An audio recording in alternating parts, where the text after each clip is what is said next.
It's tragic, it's sad, but it's not a surprise. Cynthia Thomas says it came as no surprise when Major Nadal Malik Hassan recently gunned down dozens of soldiers on a military base in Fort Hood, Texas. She runs Under the Hood Cafe, a private assistance center for soldiers in Killeen, Texas.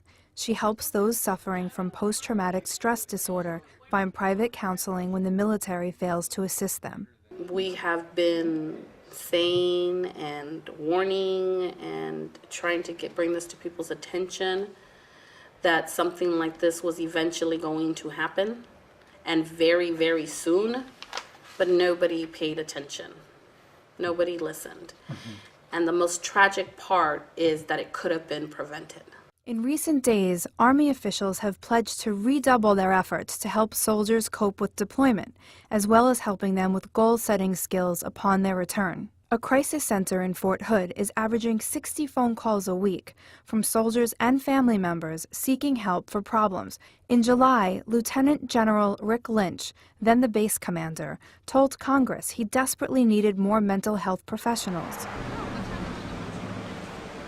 Michael Kern, a 22-year-old private first class from Riverside, California, said he tried unsuccessfully to obtain help for stress last year in Baghdad. I was afraid to approach my chain of command because I approached them 2 times before while I was in Iraq about my mental health problems. And one time they told me, hey, it'll go away, just, it'll be fine, you'll be fine, don't worry about it. It didn't. One day, on my birthday actually, they gave me the day off. They all rolled out on a mission, I got to stay back. I told one person in confidence that, hey, I'm going to mental health to get checked out. I'm not trying to get out of work or anything, I need to talk to someone. And when I came back, my whole platoon was like making fun of me. Ultimately, which is the most surprising part that people need to know, is when they do see a doctor and the doctor recommends that he goes to the Warrior Transition Brigade or anything else, the doctor it's only a recommendation. Ultimately, their command makes that decision. So you're looking at a captain that could be 25 years old with, not that much life experience, making a decision over a doctor. Interviews with soldiers who have deployed one or more times to Iraq or Afghanistan show that the Army's efforts are still falling short, and after Michael's return to the United States, his problems intensified. So I sought help off post and was seeing a psychiatrist off post. She convinced me that I needed to,